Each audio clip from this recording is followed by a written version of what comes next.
And we are live. Hello, everyone. Welcome back to another live Antwoord Movie Mania. And because we are live, it is interview time. Now, my special guest today is the writer and director of the new independent horror film, Bigfoot Primal Fear. Apologies. And also starred as Winnie the Pooh in the reimagined horror, Winnie the Pooh of Blood and Honey. So I would like to welcome, plus we're going to get into so much more stuff, but I'd like to welcome to the channel Craig David Dowsett. Hey, how is everyone? I'm good. Well, as I was just saying earlier, that's why I'm just completely messed up my intro because of my voice. It's all good. It strikes us at the wrong time, doesn't it? I know. So again, apologies if I start asking a question and I just stop and start coughing. I do apologise. It's fine. But look, before we get into everything, I just want to say a big thank you to coming on my channel. Like every guest I have on, it always means a lot to me that people like yourself take the time out of your hectic schedule to come on and talk to a little channel like myself. So again, pleasure. A big thank you. Anytime. It's all good. Right, we're best friends now. Intro out the way. So, right, my first question of the day is, how's your day going? Yeah, pretty good. Yeah, busy. Just busy. Yeah, it's we've just come off the back of a few big events, so we've been back in the office, catching up on emails and paperwork, and yeah, carrying on. Yeah, busy time. Fair enough. I've just been sat in the house all day trying to get rid of this. trying to ease up. Just I haven't talked to anyone all day just to try and like save my voice. Save voice. Yeah. Right. Right. Before we get into everything, take us back a little bit. Like, at what age did you want to get into acting? Yeah, to be honest, I was always into films from a young age, especially like horror films, sci-fi films.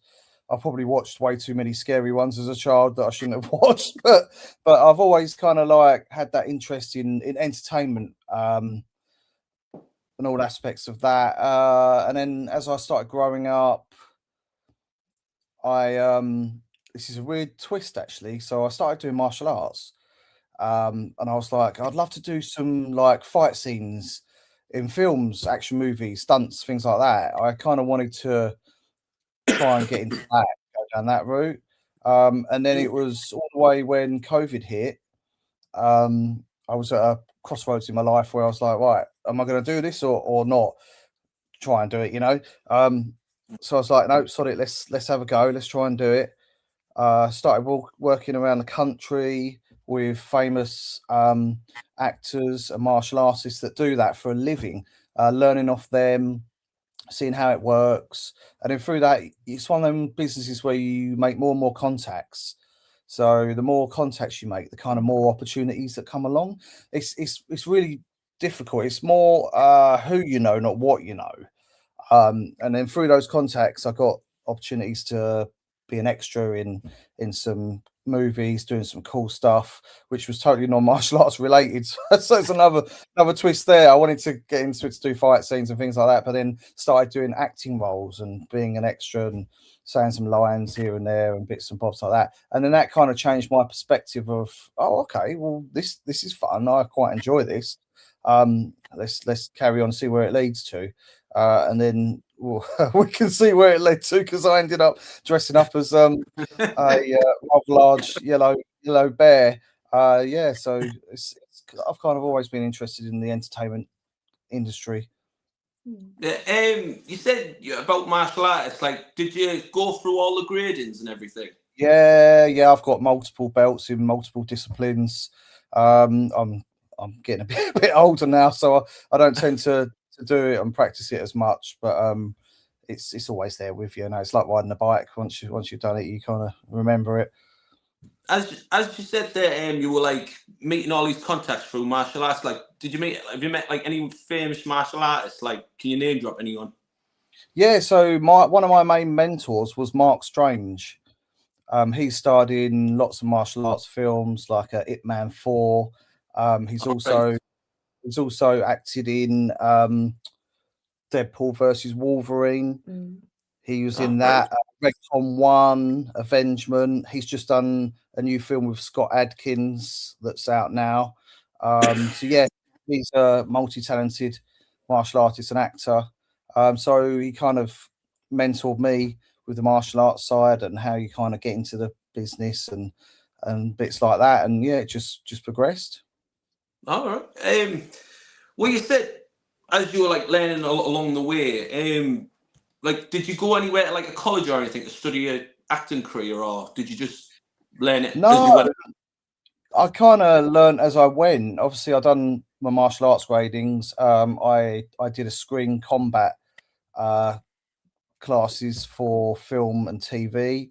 But for the acting side of it, no drama school, no acting school, nothing really. Just kind of like winged it, as they say. Well, you're not doing it too bad of a job just winging it. I'm not going to say.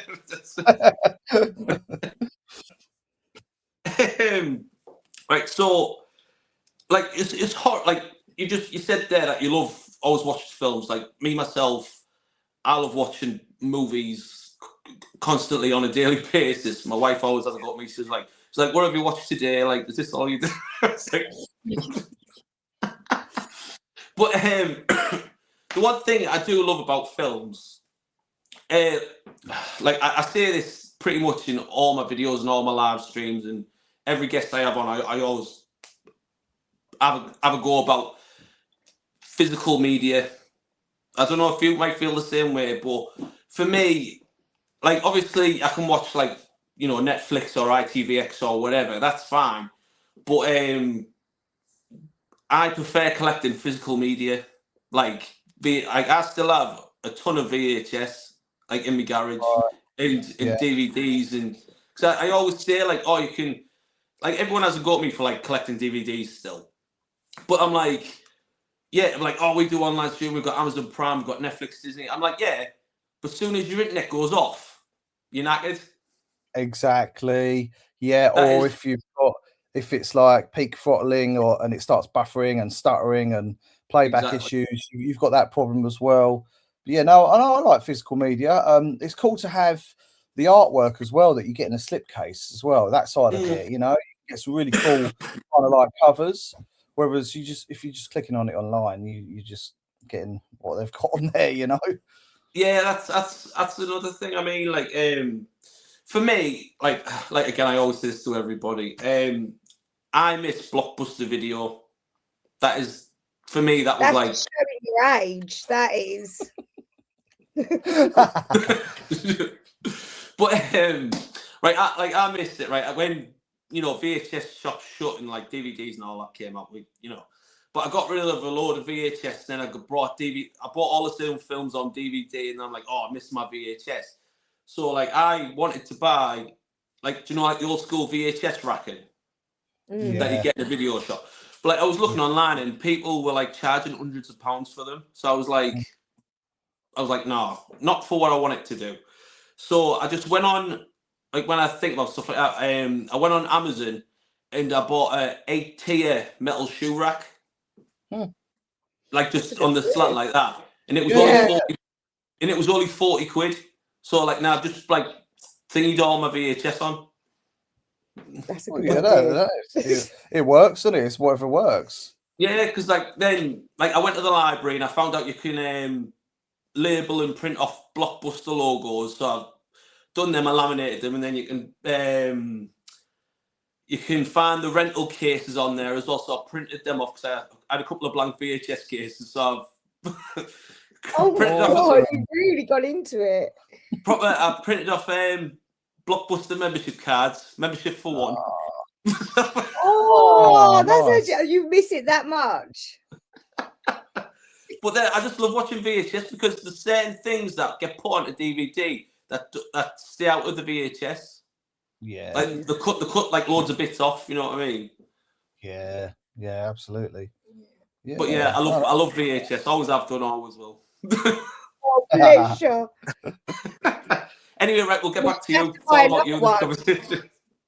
You're gonna have to We'll buy get back- another one when Primal Fear comes out. So you have to buy a DVD for Yeah, that. it might not come out on VHS. So.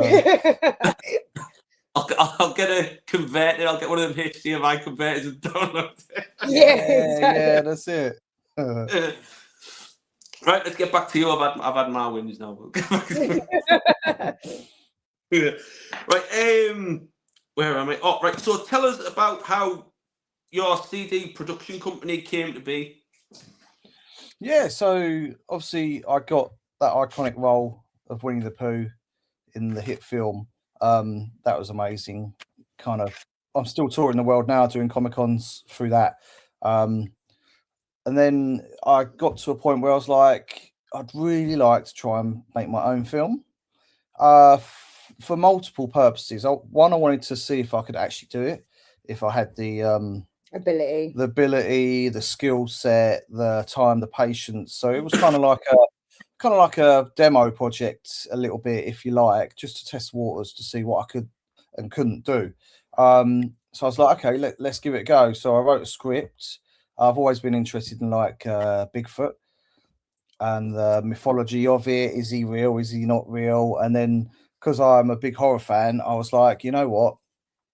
The fear factor of bumping into a Bigfoot in the woods that wants to kill you is pretty terrifying. So I put two and two together. Thought, yeah, okay, let's try and write my first script, see how that comes out. Did that, got some cast members involved, found a location, got the equipment, and just went for it. Just literally just jumped in. But we were halfway through filming and we went to a Comic-Con and there was a young boy sitting next to us called Daniel Lee Barnett. Now he's actually one of the UK's cryptozoologists. Yeah, he's the youngest in the UK, and we got chatting. You got chatting with him, and it was like, oh, I know like Ryan and DJ and everyone from the Discovery Channel on the Bigfoot.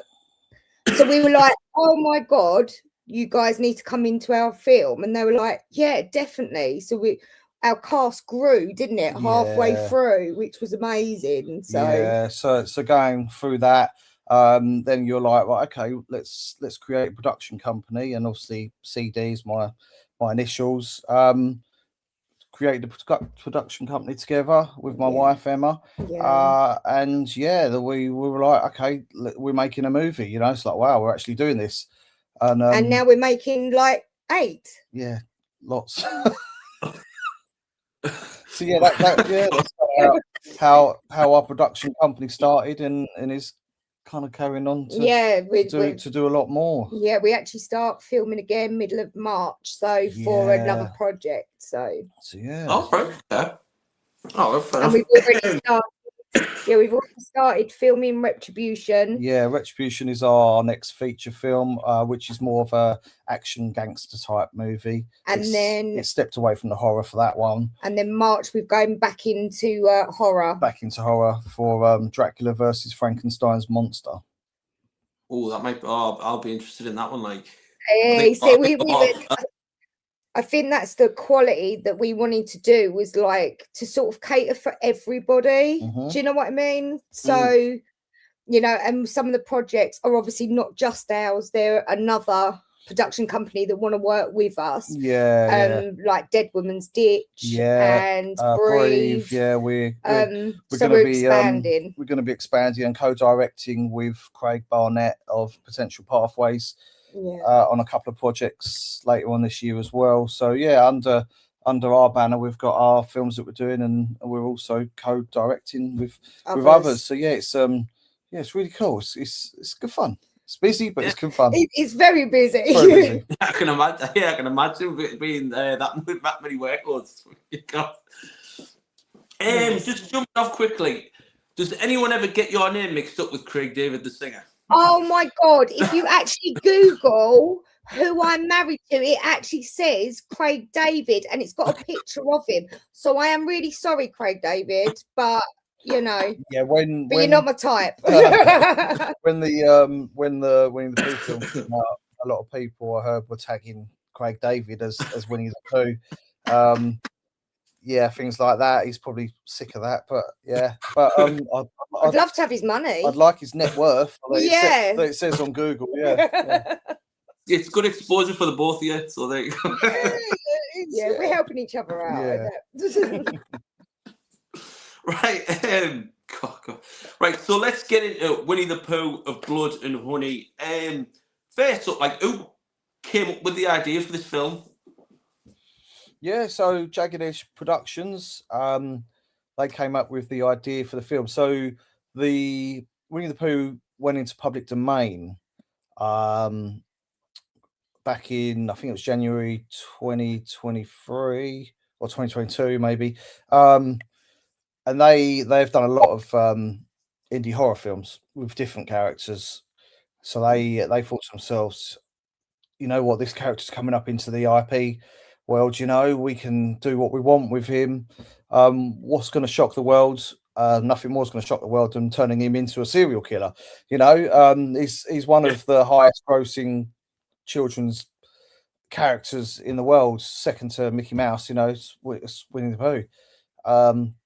So yeah, they had that plan, they had that idea, and they wanted to do it and get it done and out first before anyone could even twig that character was coming into public domain, let alone do anything with it. So yeah, they jumped on that really, really fast, and we got that done. Had a lot of fun with it, and I mean, yeah, we shot it to be a indie B movie, straight to DVD kind of movie. But as soon as the images come out online, that was it. It broke the internet overnight. It literally went viral and just went absolute bananas. And then from that, suddenly we're getting a worldwide cinema release. World premiere in Mexico City, Los Angeles for the US, Glasgow in the UK, Amsterdam for Europe. It just went absolutely bonkers. And it was all before anyone could kind of scratch your head and think, hang on, what's going on here, sort of thing. And then it was suddenly like, oh, Winnie the Pooh's in public domain. And it's like, yep, done it. So yeah, credit to them. They nailed it, got it done first time. Oh, that's good. Yeah, I remember like everyone was just like, when it came out, like everyone was just like raving about the poster and like they're making Winnie the Pooh a horror movie. Like, how can they do this? And like, but yeah, it was just such a big. You got a lot of death threats, didn't you? Oh yeah, I still get them. He now. still gets death threats now. Still get a lot of stick. Yeah. Yeah, you've ruined my childhood. Blah blah blah. It's like, dude, you're 65. I know. I've been telling everyone this week. I'm interviewing Winnie the Pooh. They're like, "Oh my god!" I'm like, "No, not that one. It's the horror one." Oh, that's hilarious. But yeah, it was an iconic role, and it's done really well. You know, they've franchised it now. There's been a second one. I think there's a third one in the works. They've created this whole twisted childhood universe with other films like Bambi, Peter Pan, and Pinocchio. So yeah, they've really kind of created a new genre, I would say. Yeah, definitely. And our Winnie the Pooh film was the Godfather, kind of like the pioneering one. And it started. And you're glad that you were a part of that. Oh yeah, massively. Yeah, it started off everyone doing it now. You know, I think someone's done a Steamboat Willie one or Mickey Mouse one, and it's the Grinch. There's a meme one. Yeah. Grinch. So yeah, everyone's kind of like on it now, and it's like, wow, we kind of like our film kind of like kickstarted that whole new genre of childhood nightmare films. So, yeah, it's great. So it was shot in the UK, wasn't it? Yeah. Whereabouts was it? Whereabouts was it shot? It was down in Sussex, down that way, East Sussex. Right. I was going to say, it was like that woodland looked like a great place to shoot in. Oh, it was. Yeah, that's we shot some of my Bigfoot film there as well in that location. Right. Great woods, great forest there. Yeah, actually, really, one of the blokes that owns it actually is in the Bigfoot film as well, isn't he? Yeah. Paul, he's Paul lovely. Frost, the guy that owns the land, Wildingwood Studios. Yeah, he's he came into my film for a little scene. Yeah, he's lovely, Paul. But yeah, great location, great bit of land Yeah. and forest. Ideal for a horror film. And it doesn't look like it's in the UK, does it? It You know, doesn't, it 'cause- gives you that atmosphere that you're yeah. not in the UK, which is lovely. They're like really tall pine trees, I think, or something. So yeah, it looks Beautiful like woods. you're out somewhere. Yeah, it's not your standard like walk through woods, is it? Like No. It's not. No. It's a really cool location. So who approached you for the part? Did you have to audition, or was that part like already yours? Yeah, so the director, Reese Frake Waterfield, I worked with him probably about 6 months previous to starting the Winnie the Pooh film. We worked on a project called the Area 51 incident, where I was just an extra in that as a security guard. And then we kept in contact. You know, I asked, you know, have you got any other films you're doing that you need people for? And because of my size and stature, he said to me, we're going to do this film. Would you like to play the lead character of Winnie the Pooh? Which I thought he had been drinking or been on a night out at first when he pitched that to me. But you know, got the script through, read that, and I thought, yeah, this is going to be fun. More than anything, it's going to be fun. It's going to be great. I didn't know it was going to be as big as it was going to be at the time. I was like, but you're grateful that it got that big, because otherwise you wouldn't be in the position you are in now. No, do you know what I mean? Yeah, it's one of those situations where you get that dream role and it propels you, and you start a career out of it. So yeah, it's been amazing. So the story starts off all nice, like, you know, the cartoonish backstory, but then, you know, you playing with Winnie the Pooh and like Christopher Robin playing with Winnie the Pooh in here, and then it just goes so. I was like, oh, this is nice, and then it just goes so dark so quick. And then it turns to cannibalism. And I'm like, what the hell? Exactly. Feel sorry for me. He made me watch that on our second date. Yeah, I was early. That was the idea. Turn it dark. You know, he's Winnie the Pooh and Piglet have been left in the forest alone, no food, no one to play with, and they've gone feral. It's fun. It does suit me quite well. So, like, who made the costumes? Because they did like an absolute mint job of like all the. Yeah, it's all down to the director. Yeah, he sourced the costumes and got all those sorted. And when we turned up on set, yeah, it's just he obviously got our sizes and that beforehand, but yeah, just wanted to make it look, you know, as visually like foreboding and big as he could with me. So yeah, I had boots on and I had the pouch for the stomach, and by the time I've got the mask on with the ears sticking up, I'm like 6'6" kind of thing in it. So quite a unit. Yeah. What was your reaction actually seeing the costume for the first time? Yeah, well, me and Chris Cordell, who played Piglet in the film, we both went into separate rooms, get changed, came out, looked at each other, was crying with laughter, and just had so much fun with it. Yeah, it was amazing. And then we were literally terrorizing everyone because it was dark outside. We were just creeping up on people, you know, sticking headbands with that kind of mask on in their face, and everyone's screaming and like, oh my god. Yeah, it's just great fun. With you wearing it, was it heavy to move around? Because you did quite a lot of running in it. Was it like heavy to move? Yeah, the mask is very, very heavy, really thick latex. Quite your head's quite squished in it. Your visibility is poor.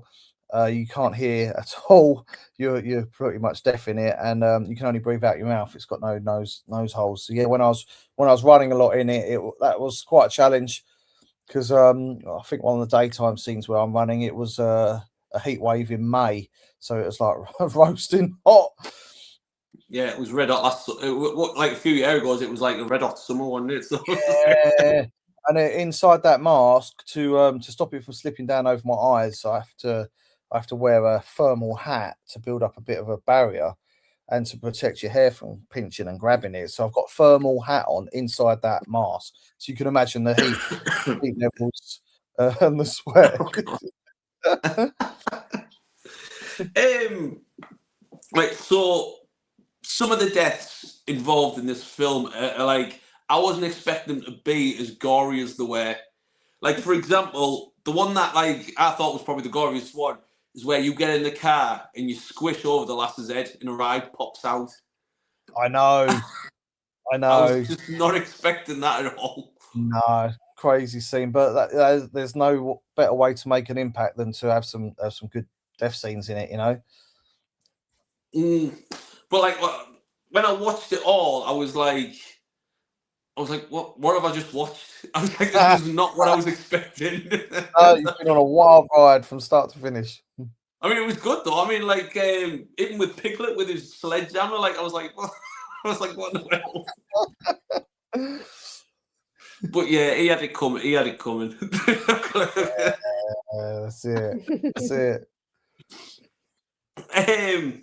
But yeah, like the other week, there's a sorry. Last year, I went to a film festival, like at my local cinema. It was called Fear Screen. Like I think they're just a new company. Like they started last year, and like I said, oh, is it all right if I come down? Because they were doing a full night of like 2 movie premieres, and they had a thing called a 48-hour challenge where people like just like myself, like like professionals, just have to try and shoot like a short 5-minute horror film, like a film horror short in like 48 hours, and then if they like it, they'll show it on the big screen. So I didn't know all that was going on. Like I didn't know that till I got down there. But they just done it again, like this weekend. That they sent out the 48-hour challenge, and then they give you like 3 lists of challenges to put into your film. Wow. Okay. So I was like, oh, I said, I'm not a professional, but I said, would it be all right? Because like the video I sent you a couple of weeks ago with the house, I said, oh, that took me like a day to shoot. Would it be all right if, like, to put all together? I said, would it be all right if like I put my name in and try and give it a go? Yeah. And they were like, oh yeah, this is like all submissions are free and everything. So I was like, all right.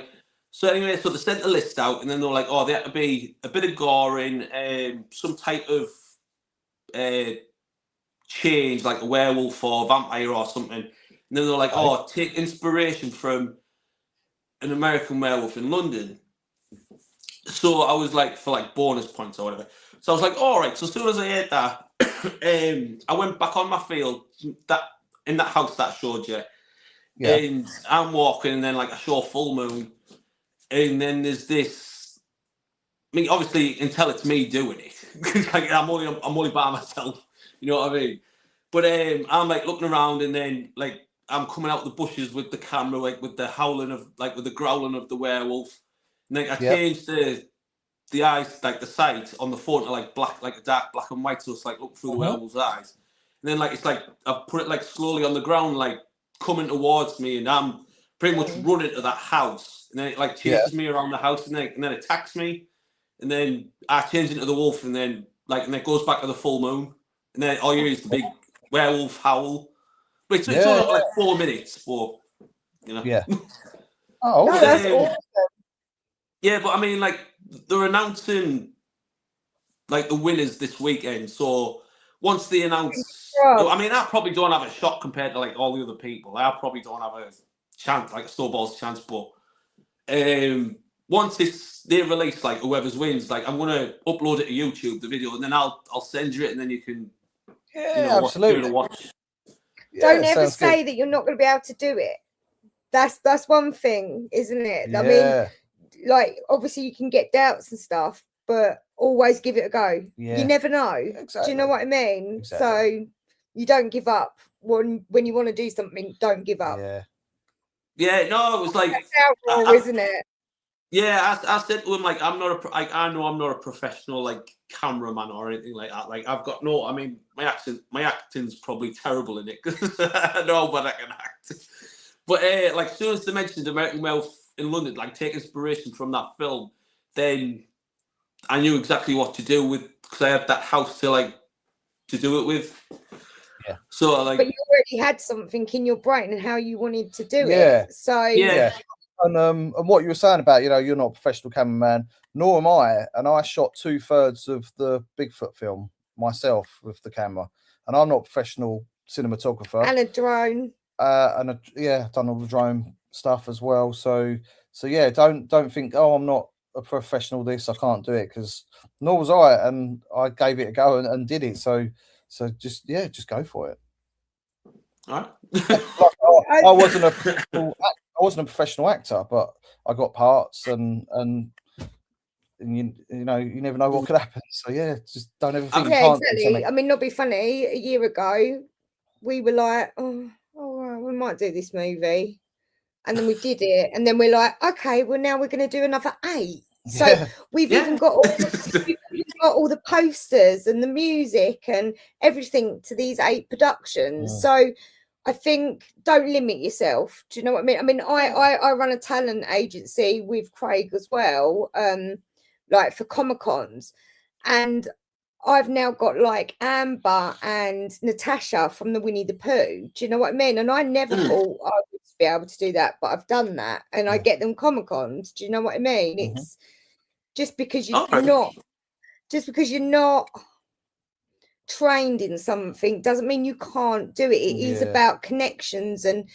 who you can talk to, and the right people will give you the right advice. So don't ever put yourself down. What Comic-Cons have you got them for, just in case like whoever's watching that go? Right. So Natasha's at Valleycom. What is it? Strange Little Obsessions. You've got Natasha, and you've got Amber. Yeah. Josh.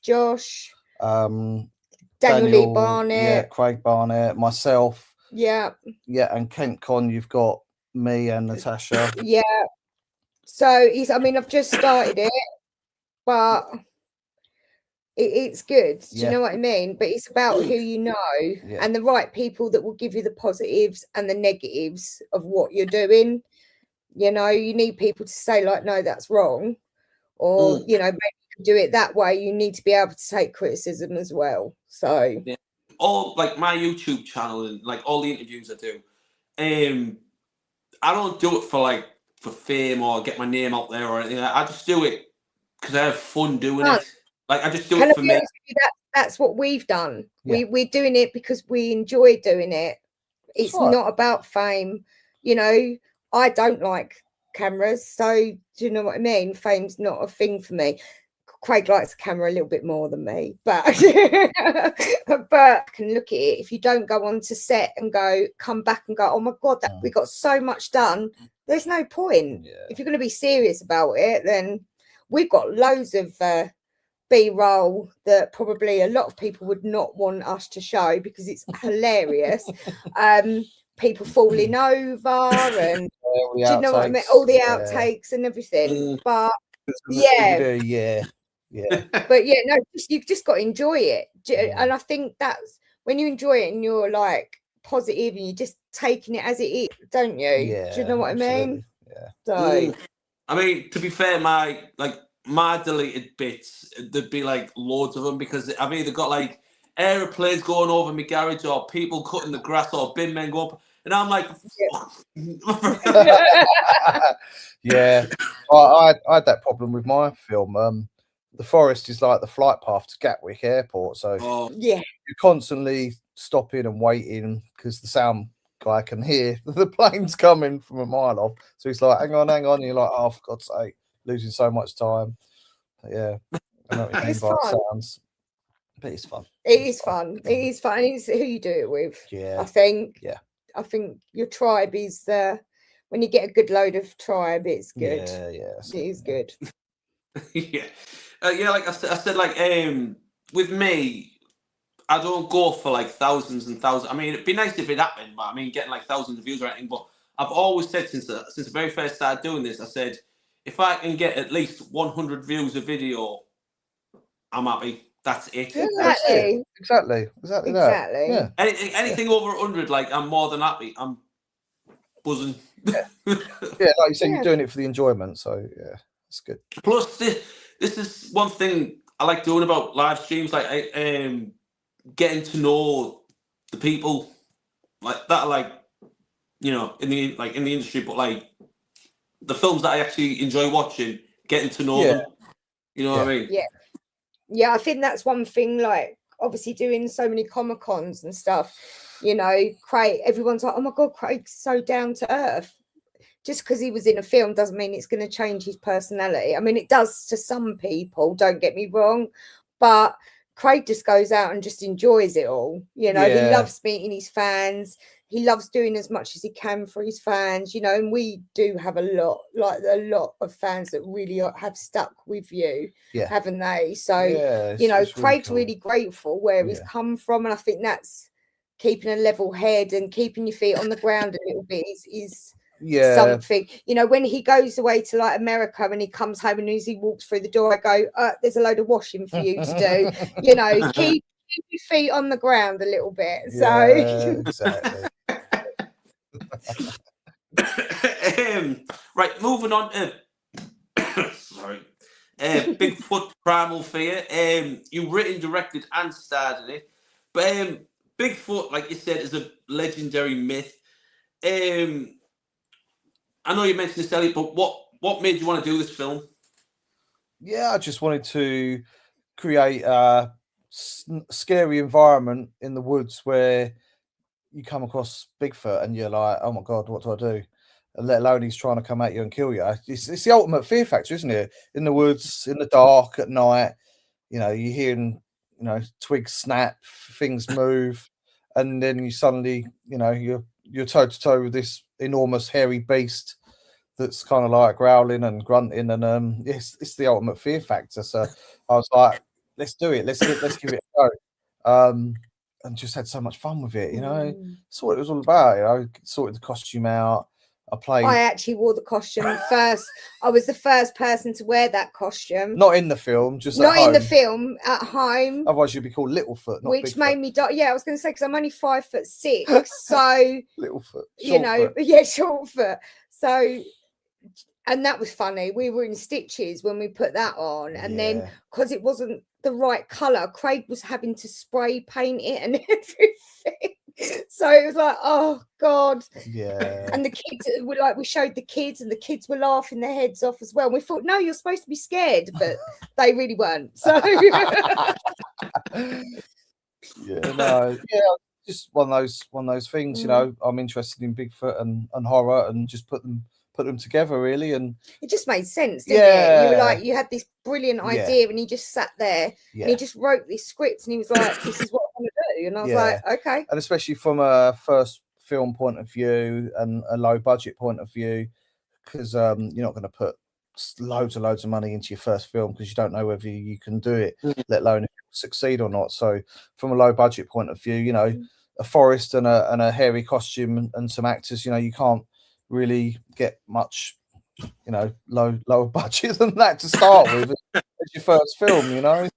So that, we didn't want to risk too much in it because you we just wanted to see how we do it. Wanted to see if I could do it. But it was so much fun. We thought, no, we're going to put more money into more productions. Fair enough. How hard was it to write, direct, and star it? Because that's noisy job, like writing not too bad because I've got quite a bit of a vivid imagination. So writing it wasn't too bad. Directing it, obviously, it was a whole new ball game to me from being an actor. You're kind of one side of the camera. You've got your scripts. You've been told the run through of it and what you got to do. To then directing the whole production, you know, you're then the other side of the camera, in control of the cast, the crew, everything that's going on. It was a challenge because it was going into the unknown. It was just completely like, a lot of people were saying to me, you know, why don't you start out and do a short film to test the waters? And I was like, no, I'm gonna dive in head first and do a full feature, and because that's the quickest way you learn. Just jump in, learn all the aspects. I mean, you did have to swap out at a certain point, because there was yeah. no way Craig could carry on acting as Bigfoot And directing. and directing. Yeah. So we got one of Craig's really good friends, James Spokes, yeah. And James is amazing. He's up for anything, bless him. And he was like, yeah, man, I'll put it on, didn't he? And yeah, so he was really good. Yeah, he played Bigfoot for 2/3 of the film, because from the beginning, when I started, it came apparent quite fast that I can't act and direct at the same time, because when I'm in the costume, I can't visualize the shots and see them on the playback on the screen as it's happening, you know. So James took over and done an amazing job. It was good because obviously we got the American Bigfooters out, and obviously James got to speak to them, so we got to, because even though you did a Bigfoot film, you wanted to have a bit more realistic, more authenticity to it, of what people have seen and what people think, you know, Bigfoot does and stuff like that. So it was good because everyone researched it, didn't they? So we didn't, it wasn't just okay, yes, it is a low budget film, but we weren't going into it and going, oh, actually, we're not going to make it anything authentic. Do you know what I mean? Yeah. We did really think about, didn't you? We James, done our research. Yeah. And to have those kind of people in it from Exhibition the Discovery, Bigfoot. Discovery Channel shows where they actually go out really looking for Bigfoot, to have those come in and because we approached them, it's like, do you want to come and, you know, be in a Bigfoot horror film? They're like, hell yeah.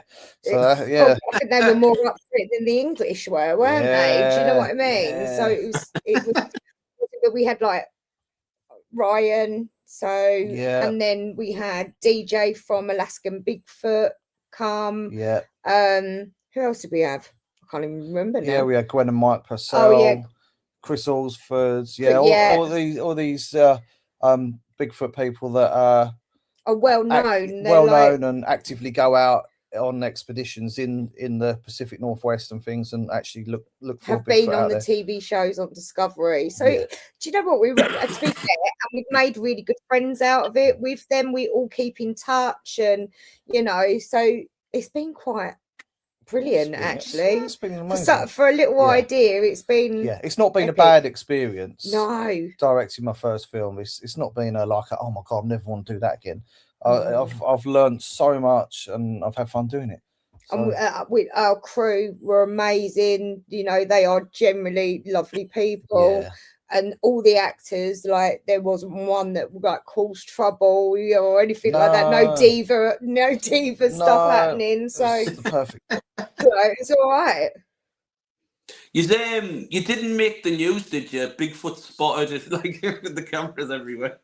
No, but it was funny because we filmed in Somerset, some of it, and Craig, being Craig, decided that he was going to use a flare in the middle of the forest. So, and then the police turned up. Luckily, we had left just as the police turned up. So yeah, you know, but it looks good. So what's the problem? I've got a proper red flare in the forest. How long did it take you to write this thing? About 4 months to write it, because I kept going back over it, changing things, adding things to it, and then when I was casting, the more cast members that come on board, the more I was tweaking the script. So about 4 months to write it, and then we started filming in January 25. January 25. And we was the first shoot. We wrapped August 25. Yep.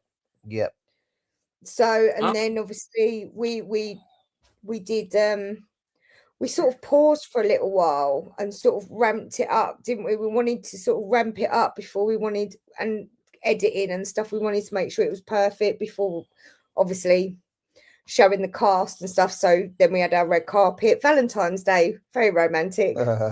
we also went out to Pennsylvania to premiere the trailer for it at a Bigfoot convention. In Pennsylvania. Okay. So that was really cool to show them out there, to see what the real Bigfoot community thought of it. and it was very well received. So Yeah, it we really we came back was. happy. Yeah. Yeah. All right. Well, you just mentioned there your red carpet event. Like, what was that like? Because I've seen loads of pictures of you on the. It was amazing. It was, I mean, I'm used to attending them as an actor, but to organise our own one and attend it was like wow, because you've organised it, you're seeing everyone having Enjoy fun, it. having their pictures taken, smiling, happy. It was amazing feeling to be able to pull that off, and premiere the film to the cast and crew. It was nice to give something back to the actors. You know, they had worked so hard, so it was lovely to be able to go. Yeah, you deserve a red carpet. You know, so they all deserve to be.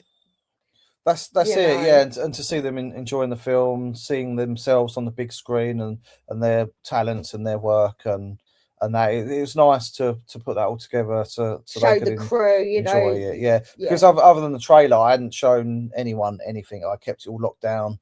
The only ones that had seen anything was the editor and myself, Adam McHattie, and yourself and me. So yeah, the cast and crew had not seen anything other than the trailer, so they come into it with the unknown, thinking, what are we about to watch. They had no idea, and they really enjoyed it. It was it had really good feedback. We had some local papers there in London. That was really like they wrote a review, really nice review. So saying that they were glued to the screen. Yeah, they were glued to the screen. Really enjoyed it. You know, so having positive things like that, it makes it worthwhile. Yeah, it was good feedback, which boosted my confidence to carry on and make some more films. Oh well. To be fair, Craig, no one's going to stop you doing that. Sorry. They may not watch it, but it'll never stop you from doing it. It's nice to have good feedback on your work. Just shut down right there live on the time. Yeah. He loves being married. I know, I feel like I need to buy myself a red carpet every time I walk in my garage and look at my collection, just to pick myself up a little bit. It's like Craig's got about 3. He'll give you one. So. I'll expect it in the mail. I'll send you my address.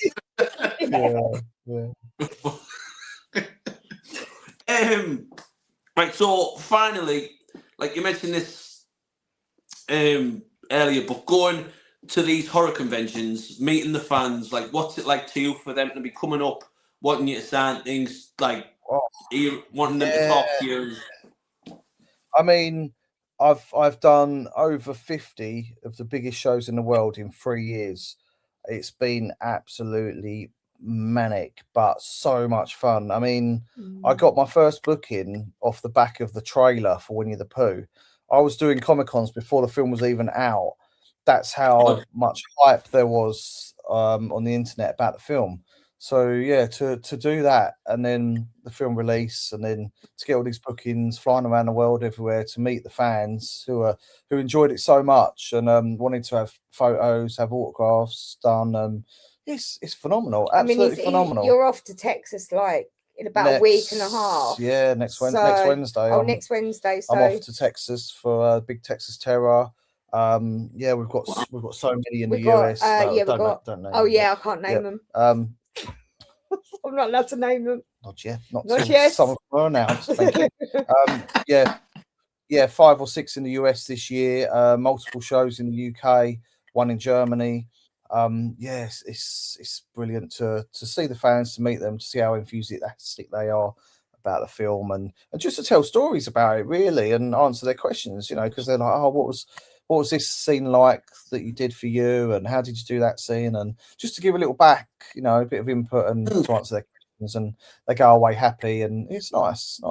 Plus, let alone meeting all the celebs that are on the shows. I'm a fanboy myself. I watch a lot of film and TV. So then suddenly, when you're sitting next to someone who's one of your favorite actors in a film or something, you're like, wow, and they're like, hey, you're just chatting like your best buds. It's great. Yeah, I'm not gonna lie, we went to Silver Screen December, didn't we? And obviously spoke to Art the Clown, because obviously we've seen him a few times. Terrify a lot. Terrify a lot and stuff like that. And we got them to hold our they were like, what are you giving? Like, what are you doing? And we're like, oh, we've done a Bigfoot, and they're holding it up, and I'm taking They're holding up the photos. poster of it. Yeah, it's and great. Rose from Scary Movie. Rose McGowan. Yeah. From Scream, sorry, and stuff like that. So it's amazing, isn't it? Yeah, it's been great, and you kind of like you make friends with them all, and you're like, oh my god, you know, I loved the film that you did or the TV show, and then you're chatting and having laugh with them. It's great. It's great environment, Comic Con scene. Yeah, really good. Really enjoy it. Yeah, getting books on definitely. Yeah, last October, I went to a horror convention in Manchester called For the Love of Horror, if you know that one. Yeah, so that's like the first biggest one like I've ever done, because I normally go to Comic Cons that are in Middlesbrough or York, like they're called Unleashed events. Yeah. But they're only dead small, so they might have like 2 or 3 guests maybe. Yeah. But the first time I went to that For the Love of Horror, my man was just like the amount of like it was it was all like loads of screencasts were going to be there, so I was like, I want to go because like I'm a massive Scream fan, so I wanted to go down and get like loads of stuff signed. Yeah, I wanted to get loads of stuff signed. And I met Lee Waddell, who plays the OG Ghostface. I got talking to him, and I was like, "Oh, would you be interested in coming on my channel?" And he was like, "Yeah, just give me a message, and I'll try and sort it out in a couple of months." But anyway, like I messaged him, and he got back to me, and then like I interviewed him like in November for 40 minutes. Brilliant. I mean, it was like it was at 4 o'clock in the morning because of the time difference. So, yeah. So like I just finished work at 12 because I work at Tesco. So like I finished at 12. Then I went to bed at 2, and then I had to be up for 3:30 to set all the link up. I was like, oh no. Yeah, I love how you just have Tesco's then as well. But yeah, I was like, if my eyes look bloodshot, you know why? I'm like, that's the thing with time zone. I've done a lot of podcasts for the US, and time zone is always a factor. When you go away, it's awful because we can't speak like sometimes because of the time. Yeah, especially if I'm in LA and you've got an 8-hour time difference. It's it's hard, isn't it? Yeah, but I've been so lucky like to get you on, but like other guests as well. I think I was just looking back before we started there. I think you're like my 15th celebrity on here. So, but like I've been so lucky. I've had like I don't want to brag because I've got you up, but I've had Leatherface, Ghostface, people from Nightmare on Elm Street, 3 people off Halloween. To be fair, we know them all anyway, so we know them really well. So it's like you love Freddy Krueger, who's your favourite, and Robert England. Yeah, Robert England's one of Craig's favourites. Really I didn't have Robert England on. That's impossible to get on. It was the hall monitor. It was Leslie Hoffman, the hall monitor from the fest. Oh wow! Oh, that's cool. Yeah, so she was nice enough to come on. But like I say, I'm so grateful for everyone who comes on here. Like just to, like yourself, just to shoot the breeze. So again, I just want to say thank you so much for taking your time out your day to talk to me. Welcome. Thanks for having us on. Thanks for the invite. It's been great. Yeah, it has. Actually, before we go, you've just given me a thought there. I don't know if you might want to use it or not, but there's a place in about an hour away from Middlesbrough called Ingleby Greenhow. I don't know if you've ever heard of it. It's in the moors. So it's like a massive forest, and you've got like this just long stretch of green, like that, just like a clear-cut green with a cabin that used to be like a scout hut.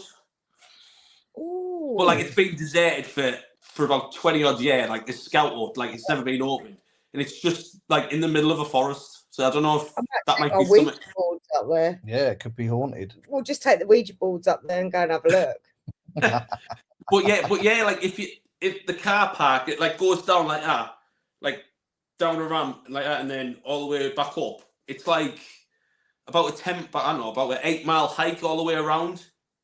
But it's like this cabin is like buried in the middle of the forest.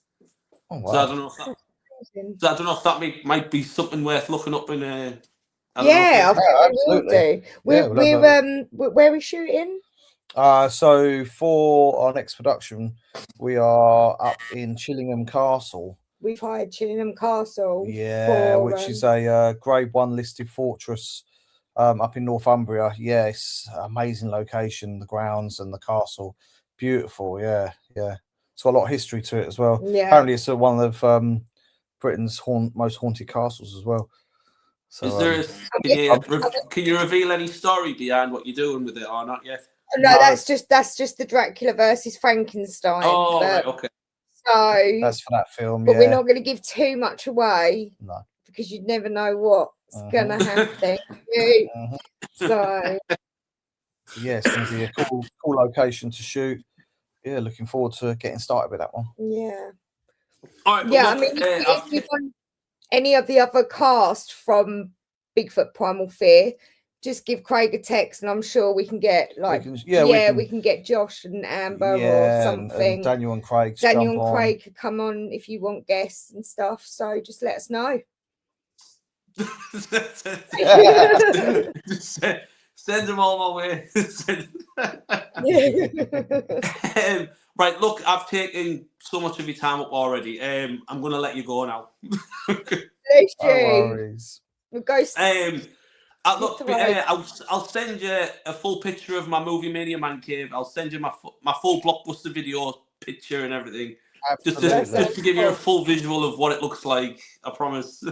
Awesome. No, that's brilliant. Yeah, that's cool. But look, thank you again. Thank you so much for coming on. It's meant a lot to me that you've took time out of your day. And thank you so much. We're keeping on CD Productions because we've got more and more coming. Yeah. If everyone can follow at CD Productions Company on Instagram, you can keep up to date with all the news and gossip and behind the scenes stuff of what we've got coming up and what we're doing. Yeah. So yeah. Keep them plugs coming. Yeah, that's it. And I will.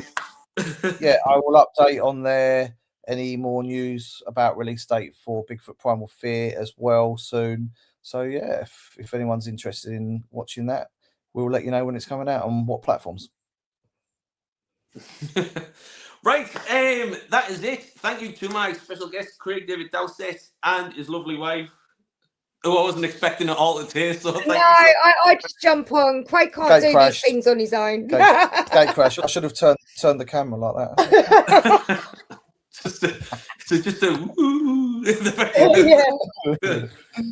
But look, thank you so much for coming on. It means so much to me. A big shout out to Craig David Dowsett, and for everyone who's going to watch Bigfoot Primal Fear. I'm sure it's going to be a great watch. But as always, I'm Antwood Movie Mania. Please leave your likes and comments. Please stay tuned for more live interviews and so much more in the future. And I will see you in the next one. See you later.